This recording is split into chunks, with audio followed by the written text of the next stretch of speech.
చూద్దాం. పెన్షన్ పథకంపై అధికార విపక్షాల మధ్య మాటల యుద్ధం ముదురుతోంది.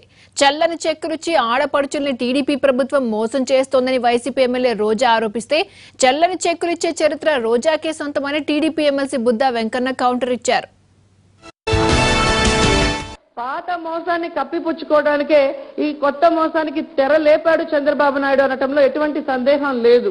ఎందుకంటే 2014లో మీరు చూస్తే అప్పుడున్న 14,200 కోట్లు డ్వాక్రా మహిళల అసలు వడ్డీతో సహా మాఫీ చేస్తానని చెప్పి అధికారంలోకి వచ్చాక సంతకం కూడా చేసి ఈ రోజుటి వరకు అది మాఫీ చేయలేదనటానికి సాక్ష్యం 14,200 కోట్లు ఉన్నది ఈ రోజు 22,000 కోట్లకు మించిపోయింది. అంటే దాదాపుగా 7,900 కోట్లు పెరిగింది.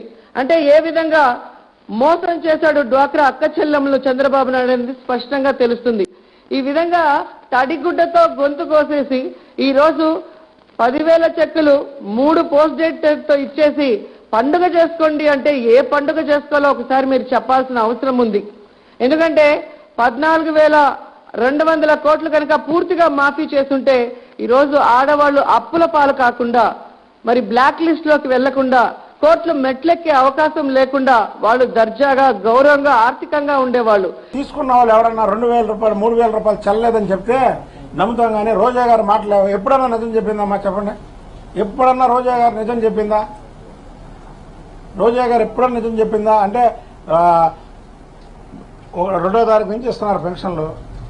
ఏ ఒక్కళ్ళన్నా ఈ చెక్కు చెల్లలేదని చెప్పారా? అంటే చల్లని చెక్కులు అవి ఇస్తుంది కాబట్టి ఈ చెక్కులు కూడా చల్లని చెక్కులు అనుకుంటుంది. చల్లని చెక్కులు కేసులు అవి ఉన్నాయి, ఇవి కూడా చల్లని చెక్కులు అనుకుంటుంది. చల్లని చెక్కులు సినిమా ఫీల్డ్లో ఉన్నప్పుడు ఇచ్చారు కదా, తెలుసు, అందరికీ తెలుసు.